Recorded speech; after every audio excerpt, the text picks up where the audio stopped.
How you doing? This is Mitch with the Native Survival School. Behind me here I have the skeleton structure of a teepee or wiki that I built about 5 years ago.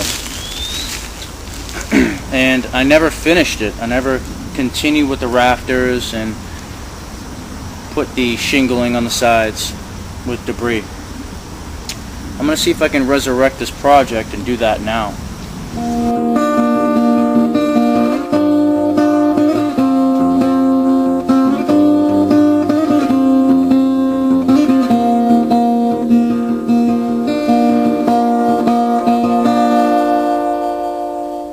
So the way that I made the structure, very simple. I just made a tripod. Those two front sticks right there. See, they're lashed together. There's a third stick right in the middle, laid over them to make a tripod. So I have these two front and the single back. That's all I did. That was the beginning of it. So I just made a tripod, I lashed them together using a tripod lash with frapping that I learned back when I was a Boy Scout many years ago. Then, very simple from there, all I did was go to those same pieces of the tripod, and as I added sticks I started tying them more, but basically I started tying cross members going across. So if a stick has a bow, if it's bent, normally you would want to swing down and be bent in, but now it's going to stop at the cross member. So that was big once I figured that out. So I did cross members down here, and then I did the same further up, as you can see. Cross member there and there, and it just helps to hold the sticks that aren't tall enough to reach the top, to hold them right there. And it also allows me to have a couple long ones that make up the skeletal structure, and the other ones to fall short because they stop at the cross pieces, as you can see. See how these all fall short of the peak? And that makes a smoke hole up top because all the sticks don't reach the top. It seems like they do, but they actually don't. If you look,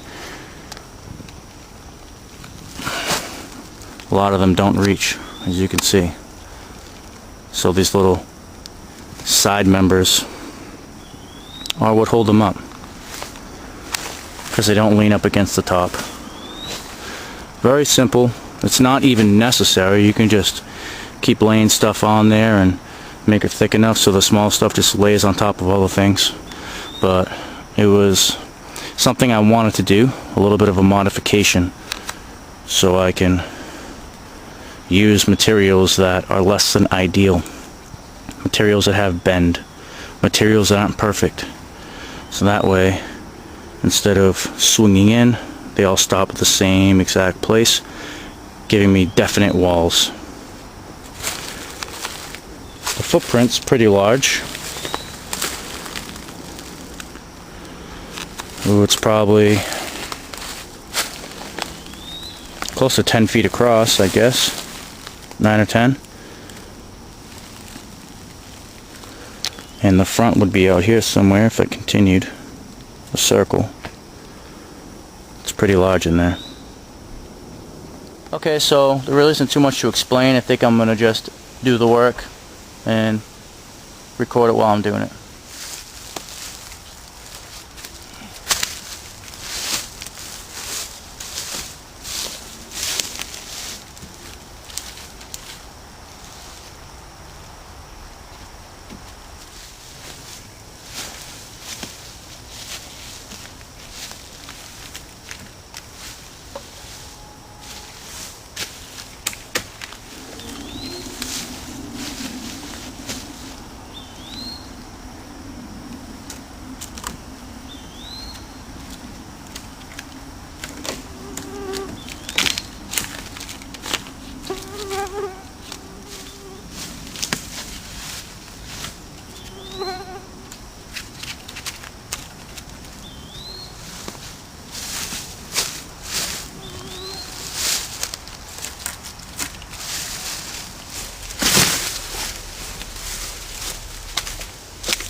Beautiful sassafras right here.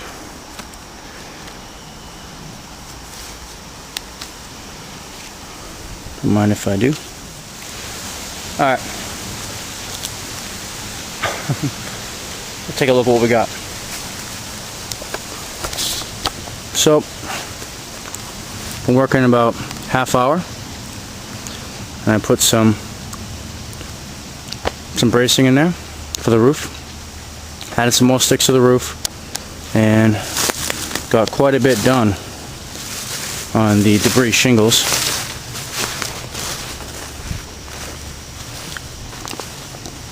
There's the front of the shelter. Give you size comparison. There's my backpack and axe.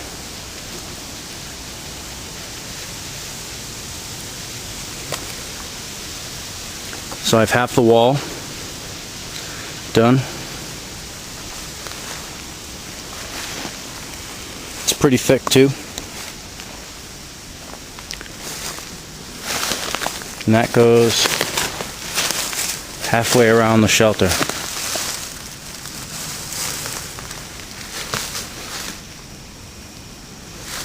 So that was a half hour's work, adding some more sticks in there to close some of the gaps that were too large, and throwing on the debris shingles. Give you an idea of what it looks like on this side. See the halfway mark right there. So about half the height, half the distance. Not too shabby for a half hour's work. The structure itself took me a good afternoon. It was a good 3 hours of cranking away with my axe and folding saw. Like I said, it was a few years ago, and definitely took some work.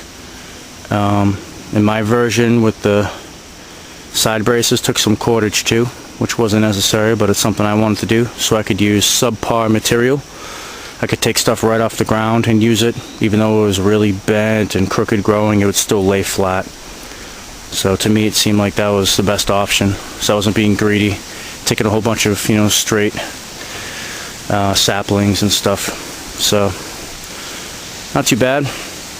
Like I said, I think it was about 3 solid hours for that, if I remember right. Maybe 4, the max. And a half hour so far covering it.